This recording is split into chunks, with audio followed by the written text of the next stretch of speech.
کرم کے بادل برس رہے ہیں، دلوں کی کھیتی ہری بھری ہے، یہ کون آیا کہ ذکر جس کا نگر نگر ہے، گلی گلی ہے۔ اعوذ باللہ من الشیطان الرجیم، بسم اللہ الرحمن الرحیم۔ اللہم صلی علی سیدنا و مولانا محمد وعلی آلہ وصحبہ وبارک وسلم۔ رب اشرح لی صدری ویسر لی امری واحلل عقدۃ من لسانی یفقہوا قولی۔ رب زدنی علما، رب زدنی علما، رب زدنی علما۔ معزز ناظرین، السلام علیکم ورحمۃ اللہ وبرکاتہ۔ اللہ رب العزت کا بے حد فضل اور احسان ہے کہ جس کی توفیق سے ہمیں اس کا پیارا مہینہ ماہ رمضان نصیب ہوا، اور پھر رمضان المبارک کی ان پرنور ساعتوں اور مبارک گھڑیوں میں ہمیں اس کے پیارے حبیب حضرت محمد مصطفیٰ صلی اللہ علیہ وآلہ وسلم کی حدیث مبارکہ کا درس بیان کرنے اور سننے کا شرف حاصل ہونے جا رہا ہے۔ آج پروگرام ٹریئر آف نالج میں ہم سیدی شیخ الاسلام ڈاکٹر محمد طاہر القادری مدث اللہ العالی کی معرکۃ الآراء تصنیف، جو کہ حدیث نبوی صلی اللہ علیہ وآلہ وسلم پر مشتمل ہے، اس کا مطالعہ کرنے کی ہم کوشش کریں گے، اور اس کا ٹائٹل ہے المنہاج السوی من الحدیث النبوی صلی اللہ علیہ وآلہ وسلم۔ معزز ناظرین، اس میں کوئی شک نہیں کہ قرآن پاک ایک مکمل ضابطۂ حیات ہے۔ It's a complete code of life. اور قرآن پاک جو کہ پوری زندگی گزارنے کا ایک نظام دیتا ہے، ضابطہ دیتا ہے، اس پر عمل کرنا اس وقت تک ممکن نہیں جب تک کہ ہم آقا علیہ الصلوۃ والسلام کی حدیث مبارکہ کا مطالعہ نہ کر لیں۔ در حقیقت حدیث نبوی صلی اللہ علیہ وآلہ وسلم قرآن پاک کی توضیح اور تشریح ہی کرتی ہیں۔ قرآن پاک کے جتنے بھی احکام ہیں، تقریباً سب پر عمل کرنا اس وقت تک ممکن نہیں جب تک کہ ہم آقا علیہ الصلوۃ والسلام کی حدیث مبارکہ کا مطالعہ کر کے ان سے مدد حاصل نہ کر لیں۔ یہی وجہ ہے کہ قرآن پاک کے ساتھ حدیث نبوی کو ائمہ کرام لازم و ملزوم قرار دیتے ہیں، یعنی قرآن پاک کا مطالعہ جب کیا جاتا ہے، اس کے احکام کا مطالعہ کیا جاتا ہے، تو ان پر عمل کرنے کے لیے حدیث نبوی کو پڑھنا بھی لازمی سمجھا جاتا ہے۔ تو آج ہمیں اللہ رب العزت نے درس حدیث کا شرف دیا، یعنی ہم حدیث مبارکہ کا مطالعہ کریں گے۔ منہاج السوی کے جس چیپٹر کا ہم آج ریڈنگ اور مطالعہ شروع کریں گے، اس کا ٹائٹل ہے، بہت خوبصورت ٹائٹل ہے اور ہماری عام زندگی کو ڈیل کرتا ہے، اور اس کا ٹائٹل ہے العبادات والمناسک، یعنی عبادات اور مناسک کا بیان۔ اور اس ٹائٹل کے انڈر جس فصل کو ہم شروع کریں گے، پہلی فصل وہ ہے فصل، یعنی پہلا چیپٹر وہ ہے فصل فی فضل الصلاۃ، فضیلت نماز کا بیان۔ سبحان اللہ۔ نماز جس کو آنکھوں کی ٹھنڈک قرار دیا پیارے آقا نے صلی اللہ علیہ وآلہ وسلم، نماز کہ جو مومن کی معراج ٹھہری، نماز جو معراج النبی میں آقا علیہ الصلوۃ والسلام کو اللہ پاک نے تحفہ دے کر بھیجا، وہ نماز جو ایک مومن اور کافر میں حد فاصل ہے، وہ نماز کہ جو اعمال کا جب سوال کیا جائے گا قبر میں تو سب سے پہلا سوال جو اعمال کے بارے میں کیا جائے گا وہ نماز ہی ہوگی۔ وہ نماز جو حضوری کے عالم میں کی گئی ہو تو وہ اللہ کی ملاقات کا درجہ رکھتی ہے۔ وہ نماز جو قلب کی راحت اور دل کا سکون ٹھہری، وہ نماز کہ جو مومن کی معراج ہے، اور وہ نماز جس کے بارے میں جا بجا قرآن پاک میں کم و بیش 700 مرتبہ اس کا تذکرہ ملتا ہے، اور پیارے آقا صلی اللہ علیہ وآلہ وسلم کی زندگی میں نماز کی اہمیت ہمیں بہت اچھی طرح جو ہے وہ محسوس ہوتی ہے۔ تو آئیے حضور کی حدیث کی شکل میں، حضور کی حدیث سے ہی حضور کی پیاری راحت والی چیز، راحت والا عمل نماز، اس کا مطالعہ کرتے ہیں۔ فضیلت نماز کے بیان میں جو پہلی حدیث ہے، بہت خوبصورت حدیث حضرت انس بن مالک سے روایت ہے۔ وہ فرماتے ہیں کہ پہلی حدیث ہے یہ اس فصل میں، حضرت انس بن مالک فرماتے ہیں، بہت خوبصورت، بہت خوبصورت، یہ آپ نے 1000 بار یہ ہو سکتا ہے یہ سنا ہو یہ واقعہ، مگر آئیے اس کو دل کے جذبے سے، دل کی نگاہ سے اس کو پڑھتے ہیں اور محبت کے کانوں سے اس کو سنتے ہیں۔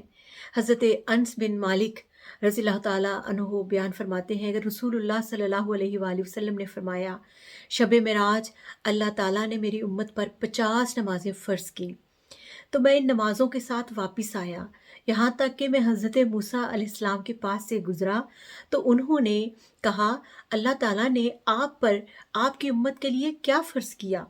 میں نے کہا، اللہ تعالیٰ نے 50 نمازیں فرض کی ہیں۔ تو حضرت موسیٰ علیہ السلام نے فرمایا کہ اپنے رب کی طرف لوٹ جائیے کیونکہ آپ کی امت اس کی طاقت نہیں رکھتی۔ پس انہوں نے مجھے واپس لوٹا دیا اور میری درخواست پر اللہ تعالیٰ نے ان کا ایک حصہ کم کر دیا۔ میں حضرت موسیٰ علیہ السلام کی طرف واپس لوٹ گیا اور کہا کہ اللہ تعالیٰ نے ایک حصہ کم کر دیا ہے۔ انہوں نے کہا، کتنی پیاری گفتگو ہے، انہوں نے کہا کہ اپنے رب کی طرف پھر جائیے کیونکہ آپ کی امت میں ان کی طاقت نہیں ہے، یعنی 50 نمازیں ادا نہیں کر پائے گی آپ کی امت۔ پھر میں واپس آقا علیہ السلام کے الفاظ آگے ہم شروع کرتے ہیں۔ حضور فرماتے ہیں، پس میں واپس گیا تو اللہ تعالیٰ نے ان کا ایک حصہ کم کر دیا۔ میں ان کی طرف آیا تو انہوں نے پھر کہا کہ اپنے رب کی طرف جائیے کیونکہ آپ کی امت میں ان کی طاقت بھی نہیں ہے۔ میں واپس لوٹا تو اللہ تعالیٰ نے فرمایا، یہ ظاہراً 5 نمازیں ہیں اور ثواب کے اعتبار سے 50 کے برابر ہیں، میرے نزدیک بات تبدیل نہیں ہوا کرتی۔ میں حضرت موسیٰ کے پاس آیا تو انہوں نے کہا، اپنے رب کی طرف جائیے اور مزید کمی کے لیے درخواست کیجیے۔ میں نے کہا، مجھے اپنے رب سے حیا آتی ہے۔ سبحان اللہ، امت کو 5 نمازیں جو ہمیں ملی، یہ 50 نمازوں کا ثواب لیے ہوئے ہیں۔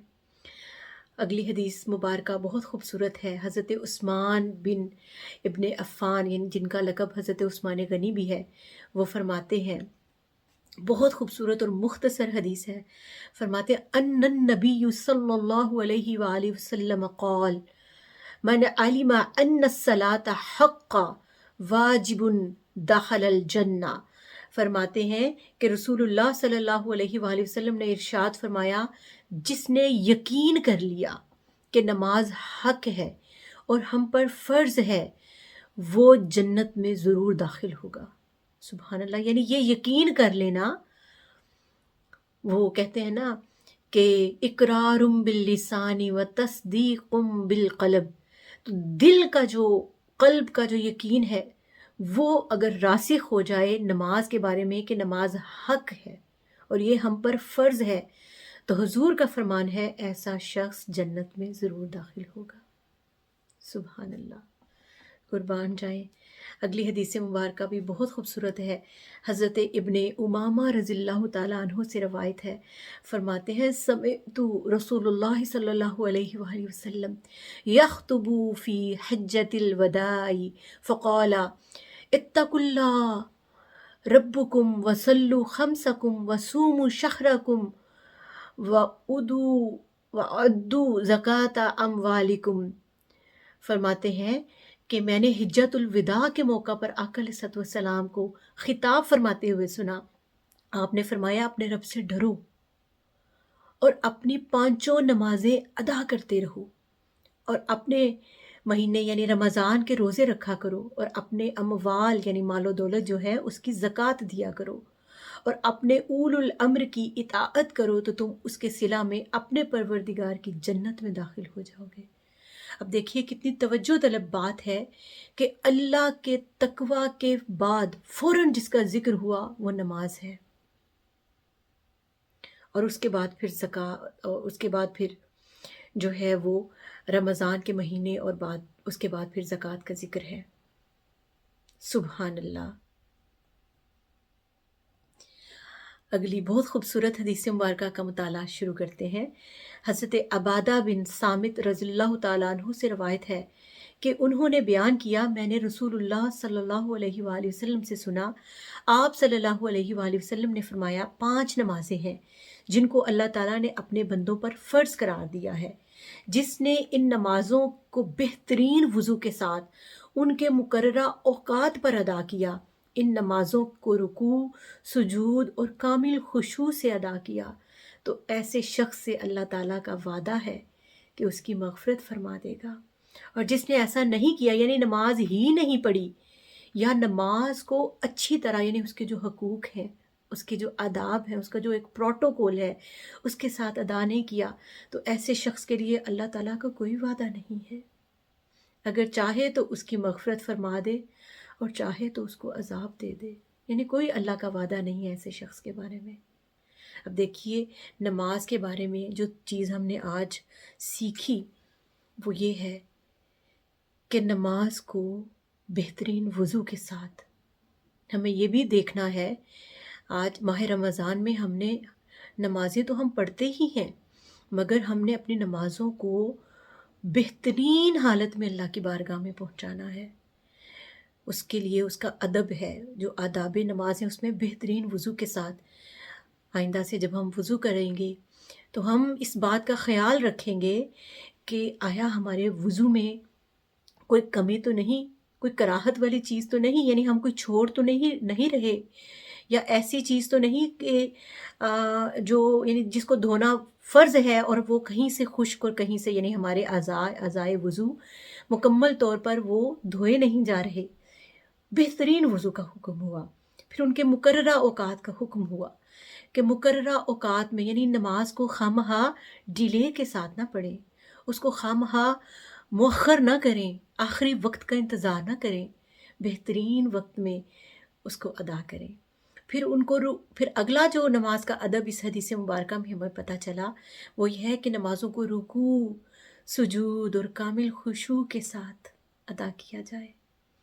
یعنی جب رکوع کریں تو وہ رکوع ایسا ہو کہ جو اللہ کی بارگاہ میں جھکنے کا حق ادا کرے، اور سجدہ ایسا ہو کہ وہ سجدہ بھی ہماری جبین نیاز کا حق ادا کرے، اور کامل خشوع کے ساتھ نماز جو ہے وہ ادا ہو۔ پھر اللہ کا وعدہ ہے کہ میں اس کو جنت میں داخل کروں گا۔ سبحان اللہ۔ تو گویا ایسی نماز جو اپنے مکمل آداب کے ساتھ ادا کی جائے اور مکمل خشوع و خضوع کے ساتھ ادا کی جائے، وہ بندے کی مغفرت کا ذریعہ بنتی ہے، اور مغفرت بھی ایسی جس کا اللہ نے وعدہ کر دیا۔ سبحان اللہ۔ حضرت ابو ذر سے روایت ہے، فرماتے ہیں کہ نبی اکرم صلی اللہ علیہ وآلہ وسلم سرما کے موسم میں یعنی موسم سرما ونٹر سیزن میں جب پتے درختوں سے گر رہے تھے، آپ باہر تشریف لے گئے۔ آپ صلی اللہ علیہ وآلہ وسلم نے ایک درخت کی 2 شاخوں کو پکڑ لیا۔ ابو ذر فرماتے ہیں شاخ سے پتے گرنے لگے، چونکہ فال کا سیزن تھا، خزاں کا موسم تھا، تو خزاں کے موسم میں جب شاخ کو پکڑیں گے یا تھوڑا سا ہلائیں گے تو پتے گریں گے۔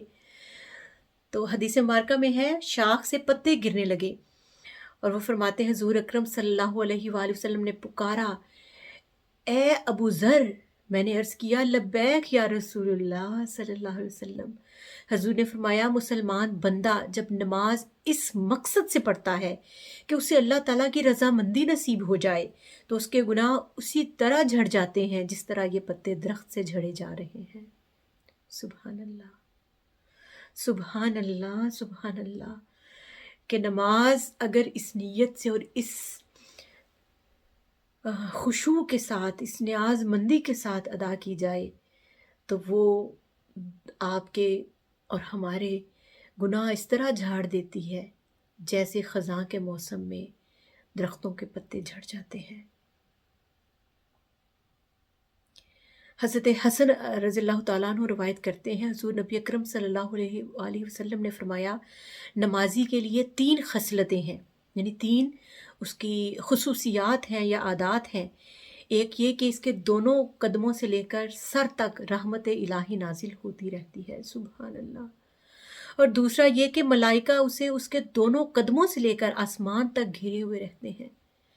اور تیسرا یہ کہ ندا کرنے والا ندا کرتا رہتا ہے، یعنی فرشتہ مقرر ہے جو یہ پکار لگاتا رہتا ہے۔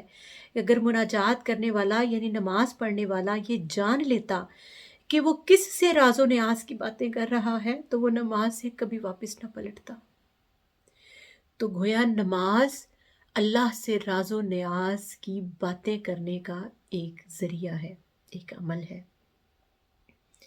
علامہ اقبال فرماتے ہیں تیرا امام بے حضور تیری نماز بے سرور، تیرا امام بے حضور تیری نماز بے سرور، ایسے امام سے گزر ایسی نماز سے گزر، تو ابھی راہ گزر میں ہے قید مقام سے گزر۔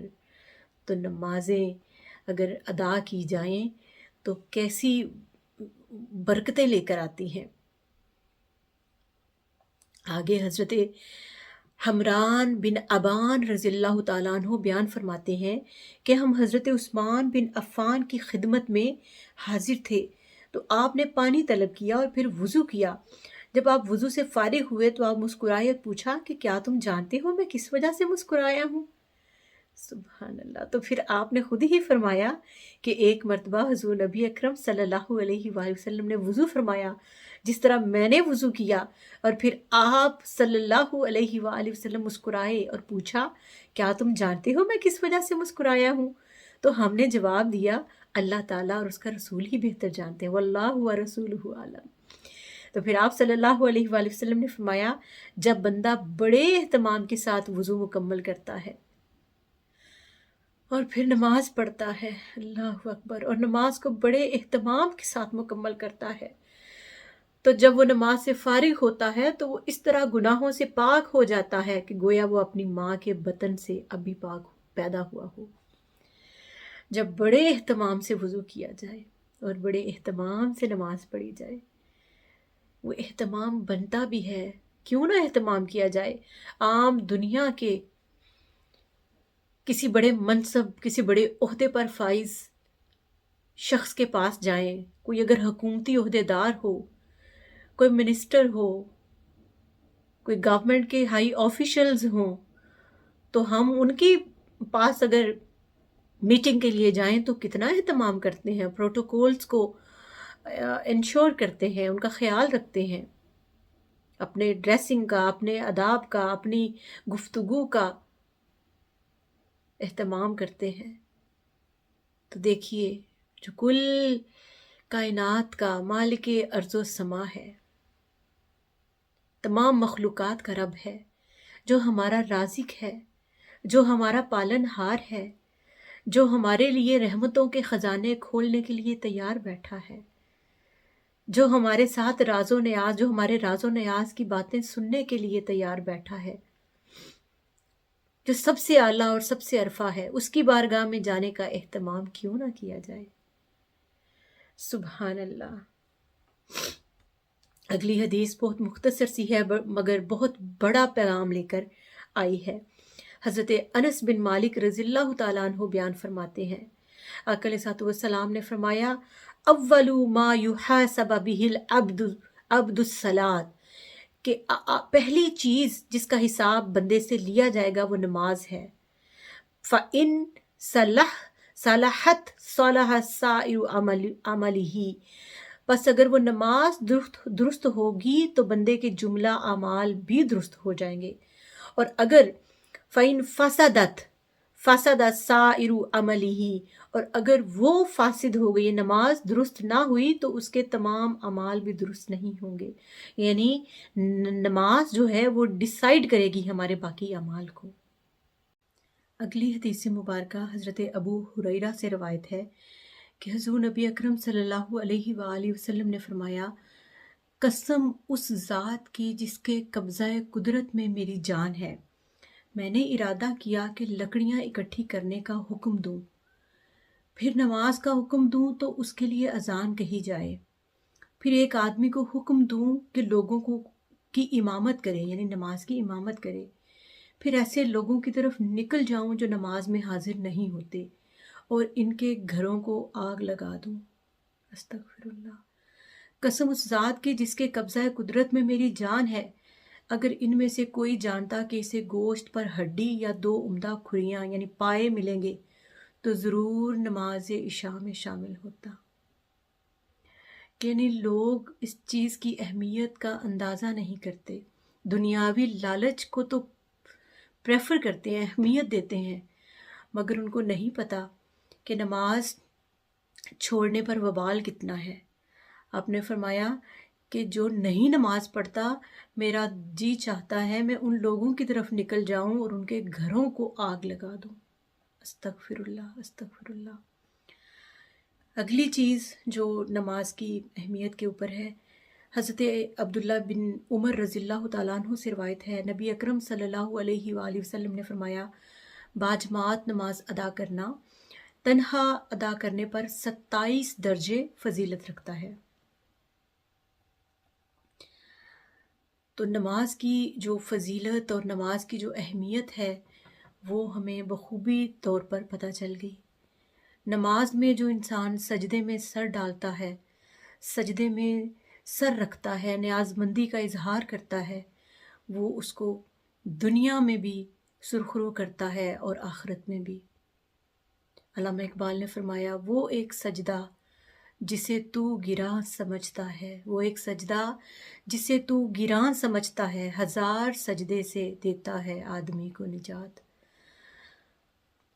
تو ہمیں نماز کی بڑی پابندی کرنی ہے اور اس کے تمام آداب اور اس کے تمام جو پروٹوکولز ہیں اس کے ساتھ اس کو ادا کرنا ہے. اگلی فصل جو اسی باب کی ہے وہ ہے فصل فی فضل السنن والنوافل، فضیلت سنن اور نوافل کا بیان. حضرت ابو ہریرہ سے روایت ہے کہ حضور نبی اکرم صلی اللہ علیہ وآلہ وسلم نے فرمایا، اللہ تعالیٰ فرماتا ہے، جو میرے کسی ولی سے دشمنی رکھے میں اسے اعلان جنگ کرتا ہوں، اور میرا بندہ ایسی کسی چیز کے ذریعے میرا قرب نہیں پاتا جو مجھے فرائض سے زیادہ محبوب ہو، اور میرا بندہ نفلی عبادات کے ذریعے برابر میرا قرب حاصل کرتا رہتا ہے، یہاں تک کہ میں اس سے محبت کرنے لگ جاتا ہوں، اور جب میں اس سے محبت کرتا ہوں تو میں اس کے کان بن جاتا ہوں جس سے وہ سنتا ہے، اور آنکھ بن جاتا ہوں جس سے وہ دیکھتا ہے، اور اس کا ہاتھ بن جاتا ہوں جس سے وہ پکڑتا ہے، اور اس کا پاؤں بن جاتا ہوں جس سے وہ چلتا ہے، اور اگر وہ مجھ سے سوال کرتا ہے تو میں اسے ضرور عطا کرتا ہوں، اور اگر وہ میری پناہ مانگتا ہے تو میں ضرور اسے پناہ دیتا ہوں. اور میں نے جو کام کرنا ہوتا ہے اس میں متردد نہیں ہوتا، جیسے بندہ مومن کی جان لینے میں ہوتا ہوں. اسے موت پسند نہیں اور مجھے اس کی تکلیف پسند نہیں. تو کتنی خوبصورت حدیث مبارکہ ہے، اور اس میں نفلی عبادات کو اللہ پاک نے کتنے جو ہے فضیلتیں عطا کی. اس حدیث مبارکہ میں آقا علیہ السلام نے ہمیں یہ بات واضح فرمائی. حضرت ربیع بن کعب فرماتے ہیں کہ میں رات کو حضور نبی اکرم صلی اللہ علیہ وآلہ وسلم کی خدمت اقدس میں رہا کرتا تھا، اور آقا علیہ السلام کے وضو وغیرہ کے لیے پانی لاتا تھا. اور ایک مرتبہ آقا علیہ السلام نے فرمایا، مانگ، کیا مانگتا ہے؟ میں نے عرض کیا، میں آپ سے جنت کی رفاقت مانگتا ہوں. آپ صلی اللہ علیہ وآلہ وسلم نے فرمایا اس کے علاوہ اور کچھ؟ میں نے کہا مجھے یہی کافی ہے۔ آپ صلی اللہ علیہ وآلہ وسلم نے فرمایا تو پھر کثرت سجود سے اپنے معاملہ میں میری مدد کرو، یعنی کثرت سجود، فرض نمازوں کے علاوہ بھی اپنی جبین کو سجدے میں ڈالنا۔ ام المومنین حضرت ام حبیبہ رضی اللہ تعالی عنہا روایت فرماتی ہیں کہ میں نے رسول اللہ صلی اللہ علیہ وآلہ وسلم کو فرماتے سنا، جو بھی مسلمان اللہ تعالیٰ کے لیے ہر روز 12 رکعت نفل فرائض کے علاوہ ادا کرتا ہے، یعنی فرائض کے علاوہ 12 نوافل ادا کرتا ہے، اللہ تعالیٰ اس کا گھر جنت میں بنا دیتا ہے، یا جنت میں اس کا گھر بنا دیا جاتا ہے، یعنی یا تو اللہ خود یا فرشتوں کو حکم دے کے تو اس کا گھر جنت میں بنا دیا جاتا ہے۔ سبحان اللہ، نوافل کی بہت فضیلت ہے۔ حضرت زید بن ثابت سے روایت ہے، حضور نبی اکرم صلی اللہ علیہ وآلہ وسلم نے فرمایا، اے لوگو اپنے گھروں میں نماز پڑھا کرو، کیونکہ سوائے فرض نماز کے آدمی کی افضل نماز وہ ہے جو وہ اپنے گھر میں پڑھے، یعنی فرض کے لیے تو اس کو مسجد میں جانا زیادہ افضل ہے۔ اگلی حدیث مبارکہ ہے حضرت ابو سلمہ بن عبد الرحمن سے روایت ہے کہ انہوں نے حضرت عائشہ سے روایت فرمایا، رضی اللہ تعالی عنہا سے روایت فرمایا کہ رمضان المبارک میں حضور نبی اکرم صلی اللہ علیہ وآلہ وسلم کی نماز کیسی ہوتی تھی؟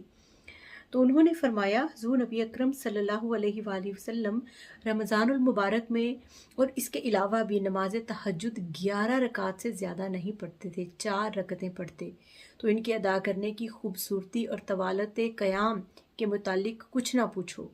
پھر 3 رکعتیں پڑھتے۔ حضرت عائشہ رضی اللہ تعالیٰ عنہ نے فرمایا، میں نے عرض کیا، یا رسول اللہ، کیا آپ وطر پڑھنے سے پہلے سو جاتے ہیں؟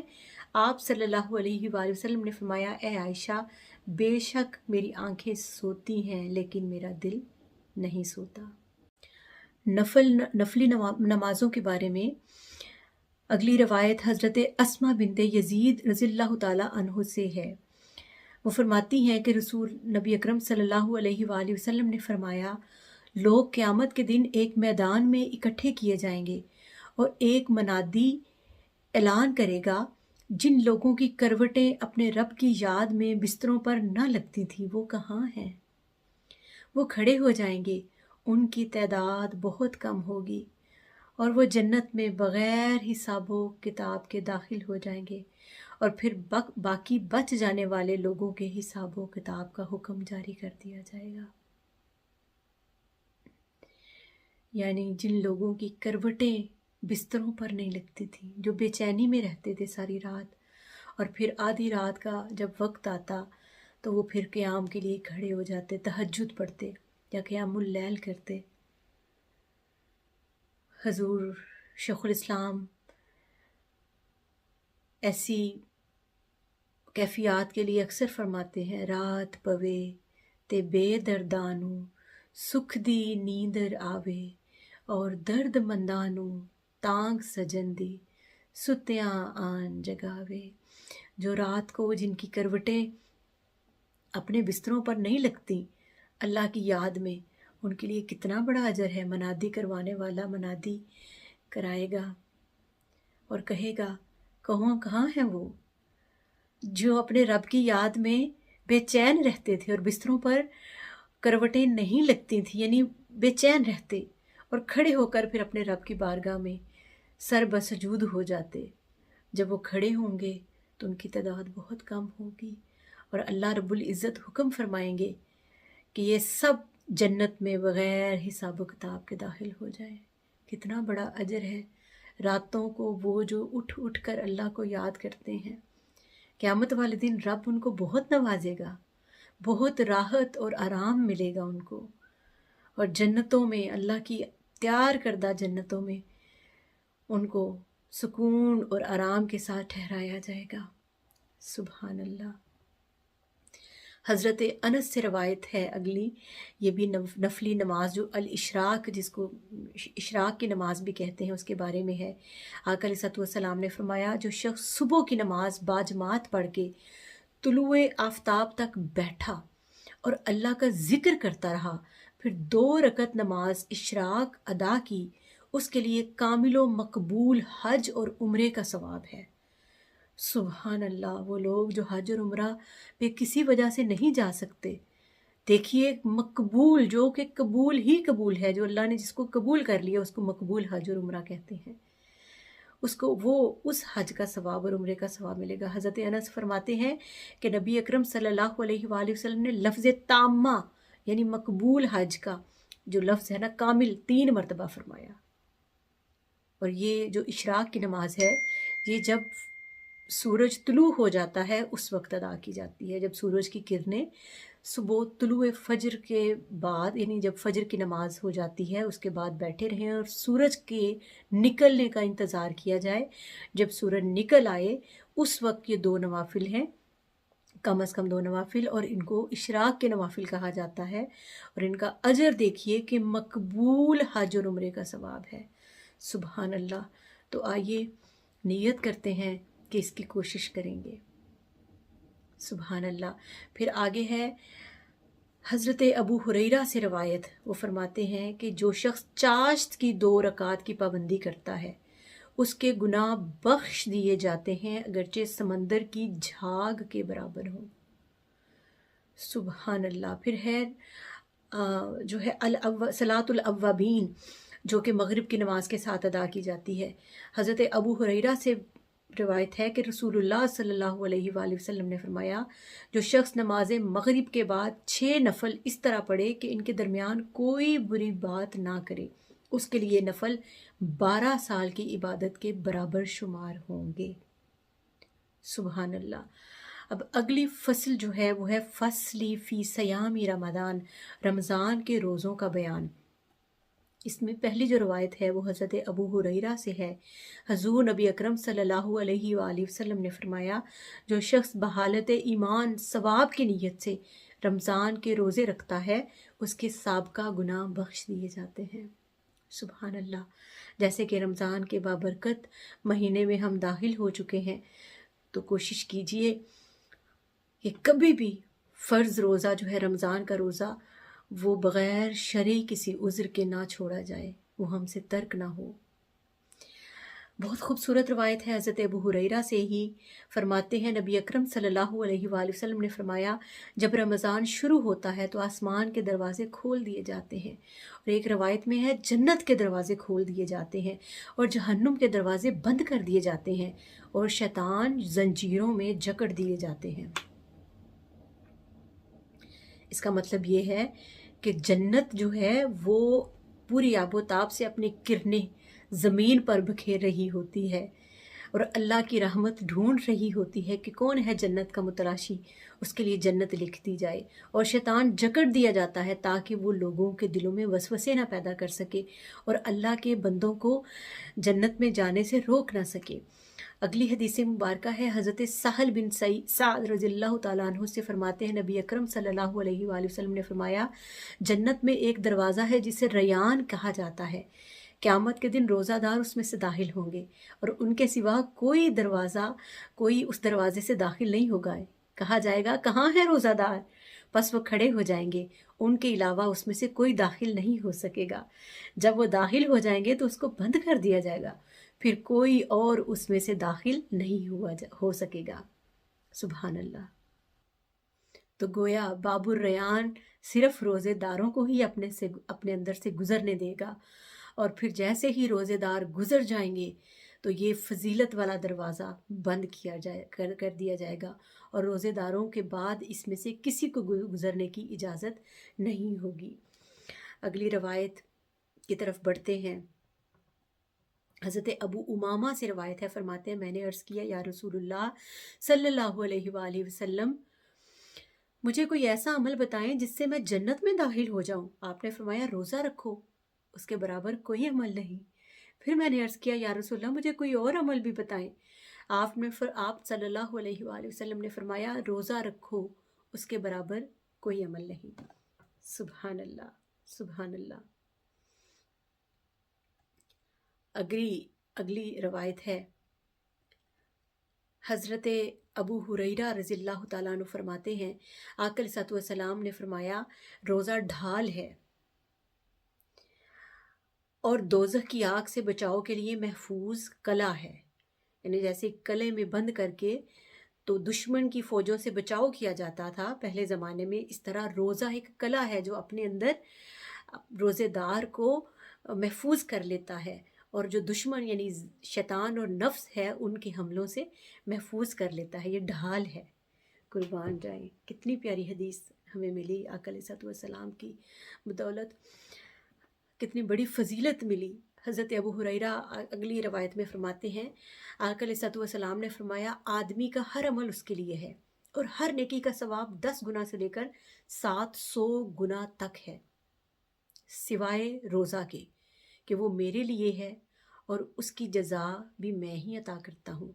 یقیناً وہ روزہ دار کھانا اور شہوت نفسانی کو میری وجہ سے ترک کرتا ہے اور اپنا پینا اور شہوت میری وجہ سے ترک کرتا ہے، پس وہ روزہ میرے لیے ہے اور اس کا اجر بھی میں عطا کروں گا۔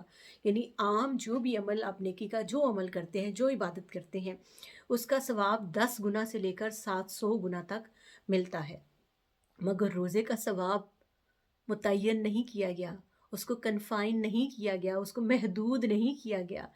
اس کے لیے فرمایا، اللہ نے فرمایا یہ میرے لیے ہے اور اس کا اجر بھی میں ہی دوں گا۔ اور اللہ کتنا اجر دے گا؟ وہ تو کائنات ارض و سماوی کا مالک ہے، وہ بلند و بالا پہاڑوں کا مالک ہے، وہ حد نگاہ تک پھیلے ہوئے ریگستانوں کا مالک ہے، وہ نیلے دور تلک دکھائی دینے والے سمندروں کا مالک ہے، اور سمندروں کے ایک ایک قطرے اور ریت کے ذروں کو گننے کی ہمیں طاقت نہیں ہے، لیکن وہ رب جانتا ہے، وہ چاہے تو سمندروں کے قطروں اور ریت کے ذروں سے بڑھ کر بھی اپنے روزہ دار کو اجر دے سکتا ہے۔ وہی بہتر جانتا ہے کہ وہ کتنا اجر دے گا اپنی شان کے لائق۔ تو اس سے یہ بھی ایک میسج ملتا ہے کہ روزہ جس مقام تک روزہ کی کوالٹی کس نیت اور کس جذبے سے اور کس طہارت سے، طہارت قلبی سے اور طہارت بدنی سے اور طہارت اعمال سے ہم روزہ رکھتے ہیں تو وہ اتنا ہی اجر اور اللہ کی بارگاہ میں فضیلت کے لیے بڑھتا جائے گا۔ صرف زبان کا روزہ نہیں، زبان روزہ جو ہے کھانے پینے سے زبان نہ رکے، زبان ہر وہ غلط بات، چاہے وہ غیبت ہو، چاہے وہ چغلی ہو، چاہے وہ کسی کی برائی ہو، چاہے وہ بدگوئی ہو، ہر اعمال سے رک رہی ہے۔ اور پھر بدن جو ہے وہ بھی رک رہا ہے، بدن صرف کھانے پینے سے تو نہیں رکا ہوا، کیا باقی جو اعمال ہیں غلط، کیا ان سے بھی ہم نے اپنے بدن کو روکا ہوا ہے؟ تو یہ ساری چیزیں ڈیسائیڈ کریں گی، اور یہ اپنا مقام روزہ جو ہے وہ اپنی کوالٹی میں بڑھتا جائے گا اور اللہ کی بارگاہ میں اجر کے لیے جو ہے ثواب اور اجر کے لیے وہ بڑھتا جائے گا۔ تو اللہ رب العزت بہترین اجر عطا فرمائیں گے۔ اگلا ہے حضرت ابو ہریرہ سے روایت ہے، رسول اللہ صلی اللہ علیہ وسلم نے فرمایا ہر ایک چیز کی زکوٰۃ ہے اور جسم کی زکوٰۃ روزہ ہے، اور روزہ آدھا صبر ہے۔ سبحان اللہ، سبحان اللہ۔ پھر فرمایا، حضرت ابو ہریرہ سے ہی مروی ہے، فرماتے ہیں جو شخص بحالت روزہ جھوٹ بولنا اور اس پر برے عمل کرنا ترک نہ کرے تو اللہ تعالیٰ کو اس کی کوئی ضرورت نہیں کہ وہ کھانا پینا چھوڑ دے۔ استغفر اللہ۔ آئیے نیت کرتے ہیں کہ حالت روزہ میں ہماری زبان سے کوئی لغو، کوئی بری بات، کوئی چغلی، کوئی جھوٹ، کوئی غیبت نہیں ہوگی، کیونکہ یہ تمام چیزیں روزے کے اجر کو کھا جاتی ہیں، وہ صرف ایک بھوک اور پیاس رہ جائے گی۔ اللہ پاک ہمیں محفوظ فرمائے۔ حضرت عبداللہ بن عمر سے روایت ہے، فرماتے ہیں نبی اکرم صلی اللہ علیہ وآلہ وسلم نے فرمایا روزہ اور قرآن قیامت کے روز بندہ مومن کے لیے شفاعت کریں گے۔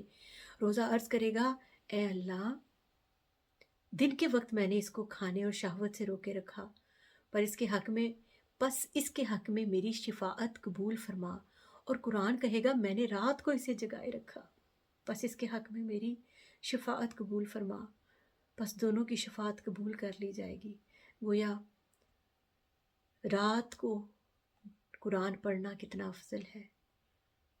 قیامت والے دن وہ کھڑے ہو جائیں گے اور بندے کی جو جملہ کوتاہیاں غلطیاں ہوں گی اس سے اس کو معاف کروانے کے لیے، بخشش دلوانے کے لیے اپنا حق جتائیں گے. یہ تو تھا فرض روزوں کا. آگے ہے نفلی روزے، ان کی کیا فضیلت ہے. نفلی روزوں کا بیان. اس میں پہلی جو روایت ہے وہ حضرت عبداللہ بن مسعود سے مروی ہے. فرماتے رسول اللہ صلی اللہ علیہ وآلہ وسلم نے فرمایا، اے نوجوانوں، جو تم میں عورتوں کے حقوق ادا کرنے کی طاقت رکھتا ہے تو وہ ضرور نکاح کرے، کیونکہ یہ نگاہ کو جھکاتا اور شرمگاہ کی حفاظت کرتا ہے. اور جو نکاح کی طاقت نہ رکھے تو اس کے لیے ضروری ہے کہ وہ روزے رکھے، بے شک یہ اس کے لیے برائی سے بچاؤ کا ذریعہ ہے. نفلی روزوں کے ضمن میں ایک بہت ہی پیاری حدیث ہے. حضرت ابو ایوب انصاری رضی اللہ تعالیٰ عنہ سے مروی ہے. فرماتے ہیں رسول اللہ صلی اللہ علیہ وآلہ وسلم نے فرمایا، جو شخص رمضان المبارک کے روزے رکھے پھر اس کے بعد شوال کے 6 روزے رکھے، گویا اس نے عمر بھر کے روزے رکھے. دیکھیے رمضان کے 29 یا 30 روزے تو ہم رکھ ہی چکے ہوتے ہیں. اس کے بعد شوال کے 6 روزے جو ہیں نا وہ طبیعت پہ بھاری نہیں گزرتے، محسوس بھی نہیں ہوتا، لیکن ان کا اجر کتنا ہے. حضور کا فرمان عالی شان ہے کہ وہ پوری عمر روزے رکھنے کے برابر ہے. ان کا اجر کتنا ہوگا. تو آئیے یہ بھی ہم کوشش کریں گے کہ ماہ شوال رمضان المبارک کے تمام روزے رکھنے کے بعد ہم شوال کے 6 روزے ضرور رکھنے کی کوشش کریں گے. اگلی روایت حضرت علی بن ابی طالب مولا علی کرم اللہ وجہہ سے روایت ہے. فرماتے ہیں رسول اللہ صلی اللہ علیہ وآلہ وسلم نے فرمایا، جب 15 شعبان کی رات ہو تو اس رات کو قیام کیا کرو اور دن کو روزہ رکھا کرو، کیونکہ اللہ تعالیٰ غروب آفتاب کے وقت آسمان دنیا پر نزول فرماتا ہے اور فرماتا ہے، کیا کوئی میری بخشش کا طالب ہے کہ میں اسے بخش دوں؟ کیا کوئی رزق مانگنے والا ہے میں اسے رزق دے دوں؟ کیا کوئی بیمار ہے میں اسے شفا دوں؟ کیا کوئی ایسا ہے یہاں تک کہ طلوع فجر ہو جاتی ہے. یعنی مختلف جو حاجتیں ہیں وہ حاجتیں رکھنے والوں کو اللہ پکارتا ہے. جائے کہ حاجت مند اللہ کو پکارے، یہاں اللہ خود پکار رہا ہے. حضرت ابو قتادہ سے روایت ہے، رسول اللہ صلی اللہ علیہ وسلم نے فرمایا، عاشوراء کے روزے کے متعلق پوچھا گیا تو آقا علیہ السلام نے فرمایا، یہ روزہ گزشتہ سال کے گناہوں کو مٹا دیتا ہے. یعنی سابقہ جو سال گزر چکا اس کے گناہوں کو مٹا دیتا ہے. سبحان اللہ. یہ تمام احادیث جو ہم نے سنی یہ نفلی روزوں کی فضیلت کے بارے میں ہے. آگے آئیے ماہ رمضان ہے تو فصل فی فضل قیام رمضان. رمضان میں قیام کی فضیلت کیا ہے؟ قیام کہتے ہیں نماز کے لیے قیام کرنا. حضرت ابو ہریرہ سے مروی ہے، رسول اللہ صلی اللہ علیہ وآلہ وسلم نے فرمایا، جس نے رمضان میں بحالت ایمان ثواب کی نیت سے قیام کیا تو اس کے سابقہ تمام گناہ معاف کر دیے جائیں گے. سبحان اللہ. حضرت ابو ہریرہ سے مروی ہے، رسول اللہ صلی اللہ علیہ وسلم نے فرمایا، جس شخص نے حالت ایمان اور ثواب کی نیت سے رمضان کے روزے رکھے تو اس کے سابقہ گناہ معاف کر دیے جاتے ہیں، اور جو رمضان میں ایمان کی حالت اور ثواب کی نیت سے قیام کرتا ہے تو اس کے بھی تمام سابقہ گناہ معاف کر دیے جاتے ہیں، اور جو لیلۃ القدر میں ایمان کی حالت اور ثواب کی نیت سے قیام کرے گا اس کے بھی تمام گزشتہ گناہ معاف کر دیے جائیں گے. تو پورا رمضان ہمارے پاس ہے، ہر رات ہمارے پاس ہے، اور وہ طاق راتیں وہ بھی ہماری زندگی میں اللہ نے چاہا تو آئیں گی. جو آخری عشرہ میں طاق راتیں ہیں ان میں کوئی ایک رات قیام جو لیلۃ القدر ٹھہرے گی، قرار پائے گی، تو ہم نے ان تمام راتوں میں قیام کا اہتمام کرنا ہے انشاءاللہ. حضرت عبد الرحمن بن عوف رضی اللہ تعالیٰ عنہ حضور صلی اللہ علیہ وسلم سے روایت کرتے ہیں کہ رسول اللہ صلی اللہ علیہ وسلم نے رمضان المبارک کا ذکر فرمایا تو سب مہینوں پر اسے فضیلت دی. بعد ازاں آپ نے فرمایا، جو شخص ایمان اور حصول ثواب کی نیت کے ساتھ رمضان کی راتوں میں قیام کرتا ہے وہ گناہوں سے یوں پاک ہو جاتا ہے جیسے وہ اس دن تھا جب اس کی ماں نے اس کو جنم دیا. قربان جائیں، کتنی بڑی فضیلت بیان فرما دی۔ اور ایک روایت میں ہے رسول اللہ صلی اللہ علیہ وسلم نے فرمایا، بے شک اللہ تعالیٰ نے رمضان کے روزے فرض کیے ہیں اور میں نے تمہارے لیے اس کے قیام یعنی نماز تراویح کو سنت قرار دیا ہے، لہٰذا جو شخص ایمان اور حصول ثواب کی نیت کے ساتھ ماہ رمضان کے دنوں میں روزے رکھتا ہے اور راتوں کو قیام کرتا ہے یعنی نماز تراویح کا اہتمام کرتا ہے، تو وہ گناہوں سے یوں پاک ہو جاتا ہے جیسے وہ اس دن تھا جس دن اس کی ماں نے اس کو جنم دیا۔ سبحان اللہ۔ حضرت امام مالک رضی اللہ تعالیٰ عنہ سے روایت ہے کہ انہوں نے سکہ یعنی قابل اعتماد اہل علم کو یہ کہتے سنا کہ رسول اللہ صلی اللہ علیہ وسلم نے سابقہ امتوں کو عمریں دکھائی گئیں، یعنی حضور صلی اللہ علیہ وسلم کو سابقہ امتوں کی عمریں یعنی طویل عمریں دکھائی گئیں یا اس بارے میں جو اللہ تعالیٰ نے چاہا دکھایا، تو آقا علیہ السلام نے اپنی امت کی کم عمروں کا خیال کرتے ہوئے سوچا کہ کیا میری امت اس قدر اعمال کر سکے گی جس قدر دوسری امتوں کے لوگوں نے طویل عمری کے باعث کیے، تو اللہ تعالیٰ نے آقا علیہ السلام کو شب قدر عطا فرمائی، لیلۃ القدر، جو کہ 1000 مہینوں سے افضل ہے۔ لیلۃ القدر خیر من الف شہر تنزل الملائکۃ والروح فیہا بإذن ربہم من کل امر سلام ہی حتی مطلع الفجر۔ تو یہ وہ رات جس کے بارے میں قرآن پاک میں بھی فضیلتیں بیان ہوئیں، اسی کے بارے میں آقا علیہ السلام نے بیان فرمایا۔ اگلی روایت دیکھتے ہیں، حضرت عبادہ بن صامت رضی اللہ تعالیٰ عنہ سے مروی ہے، انہوں نے عرض کیا، یا رسول اللہ ہمیں شب قدر کے بارے میں بتائیں، تو آقا علیہ السلام نے فرمایا، یہ رات ماہ رمضان کے آخری عشرے میں 21ویں، 23ویں، 25ویں، 27ویں یا 29ویں رمضان کی آخری رات ہوگی۔ جو بندہ اس میں ایمان و ثواب کے ارادہ سے قیام کرے گا اس کے اگلے پچھلے تمام گناہ بخش دیے جائیں گے۔ سبحان اللہ۔ ہماری اگلی جو فصل ہے وہ ہے فصل فی فضل الاعتکاف، اعتکاف کی فضیلت کے اوپر۔ اعتکاف کی فضیلت پر بہت خوبصورت روایات ہیں، آئیے چند ایک پر نظر ڈالتے ہیں۔ حضرت عبداللہ ابن عباس رضی اللہ عنہما سے روایت ہے کہ رسول اللہ صلی اللہ علیہ وآلہ وسلم نے اعتکاف کے بارے میں فرمایا کہ یہ گناہوں سے روک دیتا ہے اور اس کے لیے ایسی نیکیاں لکھی جاتی ہیں جو تمام نیکیوں پر عمل کرنے والوں کے لیے لکھی جاتی ہیں۔ حضرت عبداللہ ہی سے روایت ہے، فرماتے ہیں رسول اللہ صلی اللہ علیہ وآلہ وسلم نے فرمایا، جو شخص اللہ تعالیٰ کی رضا کے لیے ایک دن کا اعتکاف کرتا ہے، اللہ تعالیٰ اس کے اور دوزخ کے درمیان 3 خندقوں کا فاصلہ کر دیتا ہے۔ ہر خندق مشرق سے مغرب کے درمیانی فاصلہ سے زیادہ لمبی ہے۔ سبحان اللہ۔ اگلی حدیث بھی بہت خوبصورت ہے۔ حضرت علی بن حسین رضی اللہ عنہما اپنے والد حضرت امام حسین علیہ السلام سے روایت کرتے ہیں کہ رسول اللہ صلی اللہ علیہ وآلہ وسلم نے فرمایا، جو شخص رمضان المبارک میں 10 دن اعتکاف کرتا ہے اس کا ثواب 2 حج اور 2 عمرہ کے برابر ہے۔ سبحان اللہ۔ حضرت عائشہ سے اگلی روایت ہے، رضی اللہ تعالیٰ عنہا فرماتی ہیں کہ رسول اللہ صلی اللہ علیہ وآلہ وسلم نے فرمایا، شب قدر کو رمضان کے آخری عشرے میں طاق راتوں، اور ایک اور روایت میں ہے کہ رمضان کی آخری 7 طاق راتوں میں تلاش کیا کرو۔ سبحان اللہ۔ تو اعتکاف کی کتنی زیادہ اہمیت جو ہے وہ ہم نے سنی احادیث کی روشنی میں۔ یہاں پہ ایک بات جو ہے، ایک ہمارے لیے دعوت ہے، دعوت عمل ہے کہ ہر سال منہاج القرآن کے مرکز بغداد ٹاؤن میں، وہاں پہ سیدی شیخ الاسلام کئی سالوں سے، کم و بیش 3 دہائیوں سے زیادہ عرصہ ہو چکا ہے، وہاں پر ایک اجتماعی اعتکاف کی ایک جو ہے وہ وادی وہاں پر سجائی جاتی ہے۔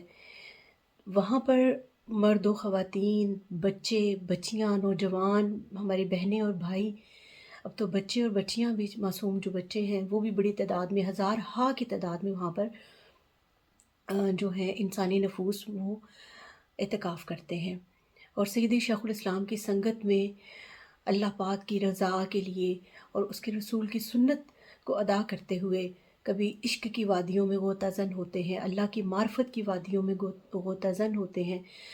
سیدی شیخ الاسلام ان کو معرفت الہی کے جام پلاتے ہیں، خشیت الہی کا درس دیا جاتا ہے، زہد و ورع کا درس دیا جاتا ہے، اور دلوں کی جو سخت وادیاں ہیں، سخت جو سرزمین ہے، اس کو آنسوؤں کے پانی سے نرم کیا جاتا ہے۔ توبہ اور آنسوؤں کی اس بستی میں آج اس دفعہ بھی دعوت ہے، سیدی شیخ الاسلام نے دعوت دی ہے کہ اس دفعہ آپ کو عشق کے صحراؤں اور عشق کی وادیوں میں آپ کو وہ لے کر جائیں گے، ہم سب کو لے کر جائیں گے۔ تو ہمارے پاکستان میں اور پوری دنیا میں بسنے والے جو ناظرین سن رہے ہیں، آپ سب ضرور جو اس سنہری موقع سے ان مبارک گھڑیوں میں اور وقت کے مجدد کی سنگت میں اللہ اور اس کے رسول کو راضی کرنے کے لیے جا سکتے ہیں، اپنے دلوں میں عشق کے چراغ روشن کرنے کے لیے جا سکتے ہیں، وہ ضرور جائیے اور اعتکاف وقت کے مجدد کی سنگت میں ضرور کیجیے۔ ہماری اگلی فصل ہے صدقہ اور زکوٰۃ کے بیان پر۔ اس میں بھی چند ایک حدیث، چونکہ بہت بڑا ٹاپک ہے ہمارے یہ جو مناسک اور عبادات کا، تو ہم چیدہ حدیث جو ہیں ان پر نظر ڈالیں گے۔ حضرت جابر رضی اللہ تعالیٰ عنہ روایت کرتے ہیں کہ ایک آدمی نے عرض کیا، یا رسول اللہ، اس شخص کے بارے میں آپ کا کیا خیال ہے جس نے اپنے مال کی زکوٰۃ ادا کر دی؟ رسول اللہ صلی اللہ علیہ وآلہ وسلم نے فرمایا، جس نے اپنے مال کی زکوٰۃ ادا کر دی اس کا مال شر سے جاتا رہا، یعنی شر سے محفوظ ہو گیا۔ سبحان اللہ۔ حضرت ابو ہریرہ سے روایت ہے کہ حضور نبی اکرم صلی اللہ علیہ وآلہ وسلم نے فرمایا، جب تو نے اپنے مال کی زکوٰۃ ادا کر دی تو نے اپنا فرض ادا کر دیا، اور جو شخص حرام مال جمع کرے پھر اس پر صدقہ کرے، اسے اس صدقہ کا کوئی ثواب نہیں ملے گا بلکہ اس کا بوجھ اس پر ہوگا، یعنی حرام مال جو ہے اس سے ہمیں پرہیز کرنی ہے۔ حضرت حسن بصری سے روایت ہے کہ حضور نبی اکرم صلی اللہ علیہ وآلہ وسلم نے فرمایا، اپنے مال و دولت کو زکوٰۃ کے ذریعے بچاؤ اور اپنی بیماریوں کا علاج صدقہ کے ذریعے کرو، اور مصیبت کی لہروں کا سامنا دعا اور گریہ وزاری کے ذریعے سے کریں۔ سبحان اللہ۔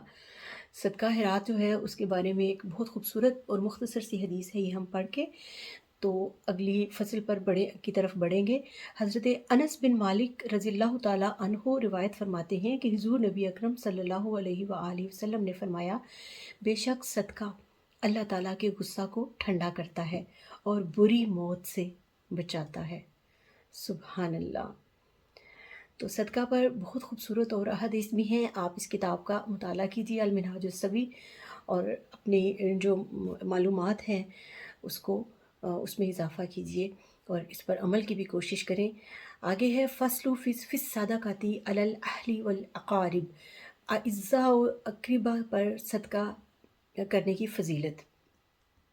اس پر بہت خوبصورت پہلی جو روایت ہے وہی ہم تلاوت کریں گے، مطالعہ کریں گے اس کا۔ حضرت ابو مسعود روایت کرتے ہیں کہ حضور نبی اکرم صلی اللہ علیہ وآلہ وسلم نے فرمایا، جب آدمی اپنے اہل و عیال پر ثواب کی نیت سے خرچ کرتا ہے تو جو کچھ وہ خرچ کرتا ہے اس کے لیے صدقہ کا ثواب ہو جاتا ہے، یعنی اپنے اہل و عیال اور اقربا پر۔ سبحان اللہ۔ اگلی حدیث جو کہ اہل خانہ پر خرچ کرنے کی فضیلت بیان کرتی ہے، بہت خوبصورت حدیث ہے۔ حضرت ابو ہریرہ سے روایت ہے کہ حضور نبی اکرم صلی اللہ علیہ وآلہ وسلم نے فرمایا، ایک دینار وہ ہے جسے تم اللہ تعالیٰ کی راہ میں خرچ کرتے ہو، ایک دینار وہ ہے جسے تم مسکین پر صدقہ کرتے ہو، اور ایک دینار وہ ہے جسے تم اپنے اہل خانہ پر خرچ کرتے ہو، ان میں سب سے زیادہ اجر اس دینار پر ملے گا جسے تم اپنے اہل خانہ پر خرچ کرتے ہو۔ سبحان اللہ۔ تو گویا ایک وہ صدقہ ہے جو کہ دنیا میں مساکین اور غرباء پر کیا جاتا ہے، صدقہ دیا جاتا ہے، اور ایک وہ خرچ کرنا ہے جسے اپنے اہل و عیال پر، ان کی ضروریات پر خرچ کیا جاتا ہے، وہ مال جو اہل و عیال کی ضروریات پر خرچ کیا جاتا ہے، تو اس کا اجر مساکین اور غرباء پر خرچ کرنے سے زیادہ ہے۔ یقیناً اس کا بھی اجر ہے مساکین اور غرباء کے لیے بھی، مگر جو اہل خانہ پر خرچ کیا جاتا ہے اس کا اجر اس سے زیادہ ہے۔ اب اس ضمن میں ایک اور خوبصورت حدیث ہے، اس پر بھی ہم اس کو تلاوت اس کی مطالعہ کر کے تو آگے بڑھ جائیں گے۔ حضرت ابو ہریرہ سے روایت ہے کہ حضور نبی اکرم صلی اللہ علیہ وآلہ وسلم نے صدقہ کرنے کا حکم فرمایا تو ایک آدمی نے عرض کیا، یا رسول اللہ میرے پاس 1 دینار ہے۔ آپ صلی اللہ علیہ وآلہ وسلم نے فرمایا اسے اپنے اوپر خرچ کر لو۔ سبحان اللہ۔ اس نے عرض کیا میرے پاس اور بھی ہے، فرمایا اس سے اپنی اولاد پر خرچ کر لو۔ وہ عرض کرنے لگا میرے پاس اور بھی ہے، فرمایا اسے اپنی بیوی پر خرچ کر لو۔ عرض کیا میرے پاس اور بھی ہے، فرمایا جس کے لیے تم مناسب سمجھو اس پر خرچ کر لو۔ سبحان اللہ۔ تو صدقہ اور خیرات جو ہے اس کی بھی ہمیں فضیلت کا اندازہ ہو گیا، اور سب سے زیادہ درجہ اپنے اہل و عیال پر ہے۔ اگلی فصل ہے حج اور عمرہ کے بارے میں۔ حضرت ابو ہریرہ سے روایت جو پہلی حدیث ہے اسی کا ہم مطالعہ کرتے ہیں۔ حضور نبی اکرم صلی اللہ علیہ وسلم نے فرمایا، جس نے اس گھر یعنی خانہ کعبہ کا حج کیا پس وہ نہ تو عورت کے قریب گیا اور نہ کوئی گناہ کیا تو تمام گناہوں سے پاک ہو کر اس طرح واپس لوٹا جیسے اس کی ماں نے اسے جنم دیا تھا، یعنی گناہوں سے پاک وہ پیدا ہوا تھا۔ حضرت ابو ہریرہ فرماتے ہیں کہ حضور نبی اکرم صلی اللہ علیہ وآلہ وسلم نے فرمایا، ایک عمرہ اور دوسرا عمرہ، یعنی ایک عمرہ جو انسان کرتا ہے اور پھر اس کے بعد جو دوسرا عمرہ کرنے کا درمیانی عرصہ گناہوں کا کفارہ ہے، اور حج مبرور یعنی مقبول کا بدلہ جنت ہی ہے، جنت ہی ہے، یعنی اگر آپ کا حج قبول ہو جاتا ہے، عمرہ قبول ہو جاتا ہے تو اس کا بدلہ صرف جنت ہے۔ حضرت ابو ہریرہ سے روایت ہے، حضور نبی اکرم صلی اللہ علیہ وآلہ وسلم نے فرمایا، حج اور عمرہ کرنے والے اللہ تعالیٰ کے مہمان ہیں، وہ اس سے دعا کریں تو ان کی دعا قبول کرتا ہے، اور اگر اس سے بخشش طلب کریں تو انہیں بخش دیتا ہے۔ ایک روایت میں جہاد کرنے والا، حج کرنے والا اور عمرہ کرنے والا کے بھی الفاظ درج ہیں۔ بہت چھوٹی سی حدیث ہے مگر بہت خوبصورت اس میں جو ہے وہ فضیلت ہے۔ حضرت عبداللہ ابن عباس رضی اللہ عنہما روایت کرتے ہیں کہ حضور نبی اکرم صلی اللہ علیہ وآلہ وسلم نے فرمایا، جو شخص بیت اللہ میں داخل ہو گیا وہ نیکی میں داخل ہو گیا اور برائی سے خارج ہو کر مغفرت پا گیا۔ سبحان اللہ۔ بہت خوبصورت روایت ہے حج کے بارے میں، عمرہ کے بارے میں اور اس کے مناسک کے بارے میں۔ حضرت عابس بن ربیعہ روایت کرتے ہیں کہ حضرت عمر رضی اللہ تعالیٰ عنہ حجر اسود کے پاس آئے اور اسے بوسہ دے کر کہا، میں خوب جانتا ہوں کہ تو پتھر ہے، نہ تو نقصان پہنچا سکتا ہے اور نہ نفع۔ اگر میں نے حضور نبی اکرم کو تجھے صلی اللہ علیہ وسلم کو تجھے بوسہ دیتے ہوئے نہ دیکھا ہوتا تو میں کبھی تجھے بوسہ نہ دیتا۔ اور ایک روایت میں ہے کہ حضرت عمر نے فرمایا، یہ وہ کام ہے جسے حضور نبی اکرم صلی اللہ علیہ وآلہ وسلم نے ادا فرمایا، بس ہم نہیں چاہتے کہ اسے ترک کر دے۔ تو گویا حج اور عمرہ کرتے ہوئے جو چیز ذہن نشین ہونی چاہیے وہ یہ ہے کہ اس کو حضور کی محبت میں اور ان کی سنت سمجھ کر کیا جائے، اللہ کا حکم سمجھ کر، اور آقا علیہ الصلوۃ والسلام کی خوبصورت سنت کی ادائیگی کے طور پر وہاں پر حاضری دی جائے، اور جو مناسک آپ ادا کریں ان کی یادیں جو حضور سے وابستہ ہیں یا جو اللہ کے نبیوں سے وابستہ ہیں ان یادوں کو اس وقت تازہ رکھا جائے، ذہن نشین رکھا جائے، تو ان کا اجر زیادہ ہو جاتا ہے۔ اگلی فصل ہے فضائل مکہ مکرمہ کا بیان۔ حضرت انس بن مالک سے روایت ہے، حضور نبی اکرم صلی اللہ علیہ وسلم نے فرمایا، کوئی شہر ایسا نہیں جسے دجال نہ روندے سوائے مکہ مکرمہ اور مدینہ منورہ کے، ان کے راستوں میں سے ہر راستہ پر صف بستہ فرشتے حفاظت کر رہے ہوں گے۔ سبحان اللہ، سبحان اللہ۔ اگلی روایت جو ہے شہر مکہ کے لیے، جب بھی وہاں پر آپ نہ بھی اگر ابھی جانے کا ارادہ بھی رکھتے ہوں تو دل میں یہ ضرور تڑپ ہونی چاہیے کہ وہ ہمارے محبوب کا محبوب شہر ہے، ہمارے نبی کا محبوب شہر ہے۔ یہ روایت سنیے، حضرت عبداللہ بن عباس رضی اللہ عنہما روایت کرتے ہیں کہ رسول اللہ صلی اللہ علیہ وسلم نے مکہ مکرمہ کو مخاطب کر کے فرمایا، اے مکہ تو کتنا اچھا شہر ہے اور مجھے کتنا عزیز ہے، اور اگر میری قوم یعنی مکہ والے جو ہیں مشرکین مکہ مجھے یہاں سے نہ نکالتی، میری قوم مجھے یہاں سے نہ نکالتی تو میں تیرے علاوہ کہیں نہ ٹھہرتا۔ کتنی محبت ہے حضور کو مکہ سے۔ تو مکہ کے لیے جب بھی دعا کریں حاضری کے لیے تو یہ ذہن نشین رکھیے، اور جب وہاں پہنچیں اور ان کے در و دیوار، مکہ کے در و دیوار کا نظارہ کریں تو یہ حضور کے الفاظ ذہن میں ہونے چاہیے کہ اے شہر مکہ، ہمیں تجھ سے بڑی محبت ہے کہ ہمارے محبوب کو تجھ سے محبت تھی۔ سبحان اللہ۔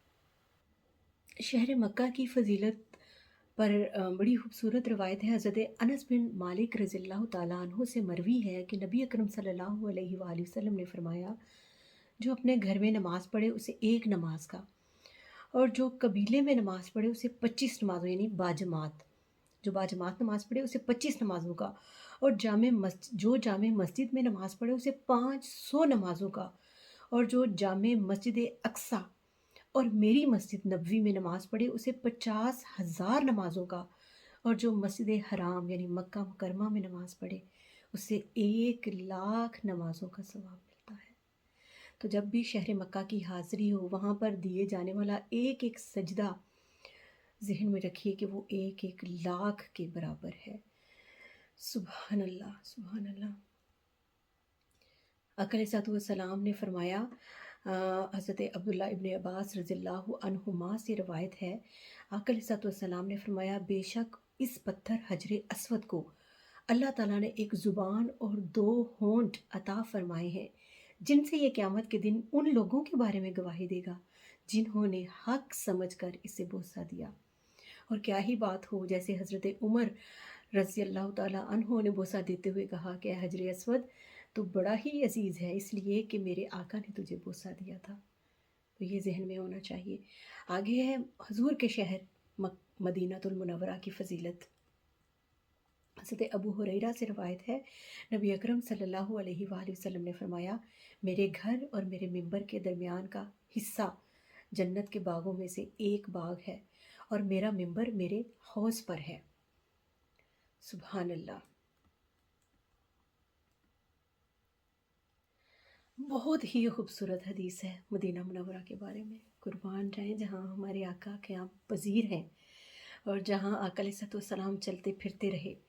حضرت انس بن مالک رضی اللہ تعالیٰ عنہ فرماتے ہیں، نبی اکرم صلی اللہ علیہ وآلہ وسلم نے فرمایا، مدینہ منورہ فلاں جگہ سے فلاں جگہ تک حرم ہے، اس کے درخت نہ کاٹے جائیں، یعنی درخت کاٹنا حرام ہے، اور نہ اس میں کوئی فتنہ بپا کیا جائے، اور جو اس میں فتنے کا کوئی کام ایجاد کرے گا اس پر اللہ تعالیٰ، فرشتوں اور تمام انسانوں کی لعنت ہے۔ اسے امام بخاری نے بھی روایت کیا، یہی الفاظ انہی کے ہیں، اور مسلم شریف نے بھی جو ہے وہ روایت کیا، اور یہی الفاظ جو ہیں ان کے بھی ہیں۔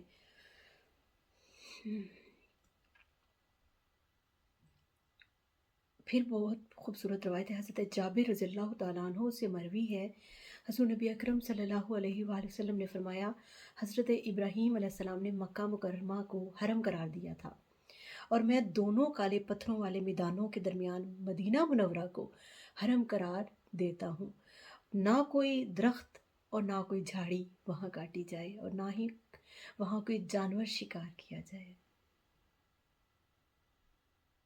سبحان اللہ۔ یہ تو مدینہ کے پتھروں، مدینہ کے جھاڑیوں، مدینہ میں جو خوبصورت درخت ہیں بابرکت اور پر نور، جو وہاں کے جڑی بوٹیاں، درخت اور پہاڑ ہیں، ان کی فضیلتیں ہیں۔ اب دیکھیے اہل مدینہ جو ہیں ان کی کیا فضیلت ہوگی۔ حضرت سعد بن ابی وقاص روایت فرماتے ہیں، نبی اکرم صلی اللہ علیہ وآلہ وسلم نے فرمایا، جو شخص اہل مدینہ کو تکلیف دینا چاہے گا تو اللہ تعالیٰ دوزخ میں اسے اس طرح پگھلائے گا جس طرح آگ میں سیسا پگھلتا ہے، یا جس طرح نمک پانی میں پگھلتا ہے۔ استغفر اللہ۔ مدینہ والوں کی فضیلت کتنی خوبصورت ہے۔ آگے دیکھیے حضرت ابو ہریرہ سے مروی ہے، اچھا، جب بھی مدینہ منورہ جانے کا اتفاق ہو تو یہ ساری چیزیں وہاں پر ذہن نشین ہونی چاہیے کہ کہیں انجانے میں بھی مدینہ کے کسی باسی، مدینہ کے کسی رہائشی، مدینہ میں قیام پذیر کسی فرد کو ہم سے تکلیف نہ پہنچے۔ مدینہ کے جو درخت ہیں، جھاڑیاں ہیں، ان کو ہم سے کوئی گزند یا نقصان نہ پہنچے۔ اگلی روایت ہے حضرت ابو ہریرہ سے، فرماتے ہیں آقا علیہ الصلوۃ والسلام نے فرمایا مدینہ منورہ کے راستوں پر فرشتے بطور محافظ مقرر ہیں، لہٰذا طاعون اور دجال اس مقدس شہر میں داخل نہیں ہو سکیں گے۔ یعنی یہ بیماری جو طاعون کی بیماری ہے، اس کو غالباً کینسر بھی کہا جاتا ہے غالباً، اور دجال جو کہ جس کا فتنہ ہم پڑھتے آ رہے ہیں، دجال قیامت کے قریب نمودار ہوگا اور بہت فتنہ انگیزی کرے گا، تو دجال کا فتنہ بھی شہر مکہ اور مدینہ میں داخل نہیں ہو سکے گا۔ سبحان اللہ، کتنی خوبصورت جو ہے فضیلتیں اور باتیں ہیں حضور کے شہر کی۔ آگے یہ ہم سب کے لیے دعوت عمل ہے جو حج اور عمرہ کے دوران مدینہ منورہ جائیں، ان باتوں کو ضرور ذہن میں رکھیں۔ حضرت عبداللہ ابن عمر رضی اللہ عنہما سے روایت ہے کہ نبی اکرم صلی اللہ علیہ وآلہ وسلم نے فرمایا جو شخص مدینہ منورہ کی سختیوں اور مصیبتوں پر صبر کرے گا، یعنی مدینہ کے زیارت کے دوران، حج اور عمرہ میں جب آپ جاتے ہیں وہاں پر زیارت کے لیے یا وہاں پر قیام کبھی ہو، تو وہاں اگر آپ کو کوئی سختی، موسمی سختی ہو سکتی ہے، کوئی ویسے انتظامی معاملات میں کوئی کمی بیشی اگر آپ کو خود کو محسوس ہوتی ہے تو ان پر صبر کیجیے۔ جو مدینہ منورہ کی سختیوں اور مصیبتوں پر صبر کرے گا، قیامت کے دن میں اس کا گواہ ہوں گا یا میں اس کی شفاعت کروں گا، یہ حضور پاک صلی اللہ علیہ وآلہ وسلم نے فرمایا ہے۔ تو مدینہ میں کبھی بھی کسی چیز کی شکایت نہ کیجیے۔ حضرت ابو ہریرہ سے روایت ہے آقا علیہ الصلوۃ والسلام نے فرمایا میری امت میں جو شخص بھی مدینہ پاک کی تنگی اور سختی پر صبر کرے گا، قیامت کے دن میں اس کی شفاعت کروں گا یا اس کے حق میں گواہی دوں گا، اور جس کے حق میں حضور خود شفاعت کریں، خود گواہی دے، اس سے بڑی گواہی کیا چاہیے ہوگی، اس سے بڑی سعادت اس شخص کو کیا مل سکتی ہے۔ تو ہمیشہ مدینہ میں قیام کے دوران ان باتوں کو ذہن میں رکھیے۔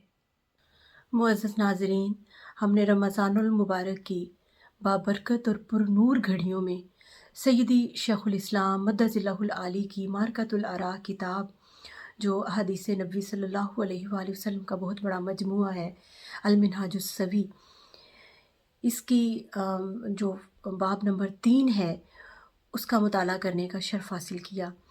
باب نمبر 3 العبادات والمناسک کی 12 فصلیں، جس میں نماز، روزہ، حج، زکوٰۃ اور اعتکاف، عمرہ، ان نفلی عبادات، ان تمام کو ہم نے چیدہ جو احادیث ان پر ہم نے روایات کی شکل میں مطالعہ کیا، پڑھنے اور سننے کا شرف حاصل کیا۔ یقیناً یہ بہت بڑا یہ چیپٹر ہے، اور ہر حدیث جو ہے وہ ہم نہیں تلاوت کر پائے، اس کا مطالعہ نہیں کر پائے، تو یہ آپ ضرور اس کتاب کا مطالعہ اپنے گھر میں کیجیے گا۔ اور رمضان المبارک کی ان گھڑیوں میں ہم نے درس حدیث دراصل آقا علیہ السلام کے فرمان عالی شان کو کہتے ہیں، ان کا مطالعہ کرنے کو، سننے کو کہتے ہیں، اور حضور کا ہر فرمان اللہ رب العزت کے کلام کا ترجمان ہے۔ آقا علیہ السلام کے فرمان عالی شان کے بارے میں اللہ رب العزت نے قرآن مجید کی سورہ نجم میں ارشاد فرمایا وَمَا يَنْطِقُ عَنِ الْهَوَىٰ إِنْ هُوَ إِلَّا وَحْيٌ يُوحَىٰ، کہ وہ اپنی خواہش سے کلام نہیں کرتے، یعنی آپ صلی اللہ علیہ وآلہ وسلم اپنی خواہش سے کلام نہیں کرتے، ان کا ارشاد سراسر وحی ہوتا ہے جو انہیں کی جاتی ہے۔ تو گویا ہم نے ایک طرح سے وحی الہی کی تلاوت کا ہی شرف حاصل کیا حدیث نبوی کی صورت میں۔ تو رمضان المبارک کی یہ گھڑیاں ہمارے پاس یہ گنے ہوئے دن ہیں، ایام معدودات ہیں، چند گنے ہوئے دن ہیں جو کہ پلک جھپکتے ہی گزر جائیں گے۔ معزز ناظرین، یہ زندگی بھی ایک مختصر پڑاؤ اور مختصر مہلت کا نام ہے، یہ پلک جھپکنے میں گزر جانے والی ایک گھڑی ہے۔ پتہ نہیں کس لمحے ہماری زندگی کی شام ہو جائے، کون جانتا ہے کہ اگلے رمضان المبارک میں ہم ہوں یا نہ ہوں۔ بہت سے ایسے ہمارے بہن بھائی اعزاء و اقارب اپنے جاننے والے ہوں گے جنہوں نے اس رمضان کے لیے پلاننگ کی ہوگی، اس رمضان المبارک میں قرآن پاک کی تلاوت کا عہد کیا ہوگا، حدیث نبوی کا مطالعہ کرنے کا عہد کیا ہوگا، رمضان المبارک میں ایک خاص طریقے سے عبادت اور خشوع و خضوع سے اس کو گزارنے کا عہد کیا ہوگا، پلاننگ کی ہوگی، منصوبہ بندی کی ہوگی، مگر آج وہ ہم میں نہیں ہے، اور ہم نہیں جانتے کہ اس رمضان کے دوران یا رمضان کے بعد اگلا رمضان آنے سے پہلے ہم بھی اس دنیا سے کوچ کر جائیں، ہمارا بلاوا آ جائے۔ تو ہر گھڑی، ہر ساعت جو اس رمضان المبارک میں اللہ پاک نے ہمیں عطا کی ہے، یہ نعمت ہے، اس کو اس طرح سے گزاریں۔ ہم مل کر یہ عہد کرتے ہیں، یہ نیت باندھتے ہیں کہ اس کو اس طرح سے گزاریں گے کہ ہم اگر ہمیں اگلے سال رمضان نہ بھی نصیب ہو تو یہ رمضان ہمارے گزرے ہوئے تمام رمضان جو ہماری زندگی میں آئے تھے سب سے بہترین رمضان ہو۔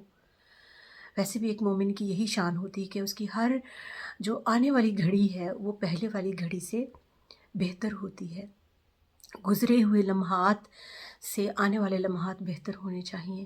تو آئیے رمضان المبارک جو اللہ پاک نے ہمیں دیا، اور جس کا رمضان اچھا گزرتا ہے اس کی زندگی کے باقی مہینے بھی اچھے گزرتے ہیں۔ تو آئیے رمضان المبارک کو اچھا گزاریے، ان بابرکت گھڑیوں میں اپنے رب کو منانے کی کوشش کیجیے۔ ان بابرکت گھڑیوں، ان بابرکت دنوں کی جو راتیں ہیں، پر نور راتیں جو اپنے اندر اتنا کچھ لے کر آئی ہیں، اللہ کی مغفرت، اللہ کی طرف سے توبہ کی خیرات، اللہ کی طرف سے حاجت مندی، جو اللہ حاجت مندوں کی حاجتیں پوری کرے گا، دعائیں قبول کرے گا۔ آئیے ان راتوں میں جاگیں، آنسو بہائیں، خشیت اور توبہ کے ساتھ ان راتوں اور ان دنوں کو گزاریں۔ پہلے عشرے میں اللہ کی رحمت کے طلبگار بن جائیں، دوسرے عشرے میں اس کی مغفرت کے لیے جھولی پھیلا کر بیٹھ جائیں، اور آخری عشرہ یعنی تیسرے عشرے میں اس کی جہنم کی دہکتی ہوئی آگ سے توبہ کریں۔ اور تاک راتوں میں لیلۃ القدر جو کہ 1000 مہینوں سے افضل ہے، 1000 راتوں سے افضل ہے، اس کی تلاش میں اپنی راتیں جاگ کر گزاریں، اور کوشش کریں اگر ممکن ہو تو اعتکاف کریں۔ اور شیخ الاسلام مدہ ذلہ العالی جو وقت کے مجدد ہیں، ان کی سنگت اور ان کی صحبت میں اگر اعتکاف کرنا نصیب ہو جائے تو کیا ہی بات ہے۔ اور اگر کسی وجہ سے آپ شہر اعتکاف میں نہیں جا پاتے تو پھر آن لائن سیدی شیخ الاسلام مدہ ذلہ العالی جو اعتکاف میں لیکچرز ڈیلیور کرتے ہیں، جو عشق کی خیرات تقسیم کرتے ہیں، جو ہاتھ اٹھا کر امت کے ہر فرد کے لیے رو رو کر آہوزاری کرتے ہیں، اور امت کے نوجوانوں کے احوال کی بہتری کے لیے دعا کرتے ہیں۔ ہم سب کے لیے ہمارے احوال کی بہتری کے لیے دعا کرتے ہیں، اللہ سے توبہ کی خیرات کے لیے دعا کرتے ہیں، مغفرت کے لیے دعا کرتے ہیں، ہماری حاجت مندی کے لیے اللہ کی بارگاہ میں اپنے ہاتھ اٹھاتے ہیں۔ تو ان کے ساتھ ہاتھ اٹھا کر آمین کا شرف حاصل کیجیے۔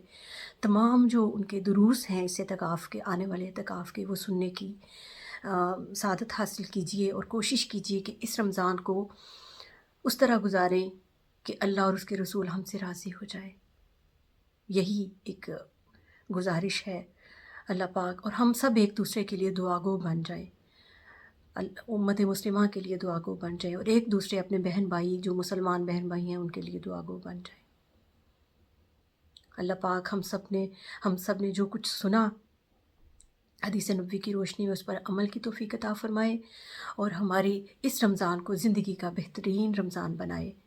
وآخر دعوانا ان الحمد للہ رب العالمین۔ السلام علیکم ورحمۃ اللہ وبرکاتہ۔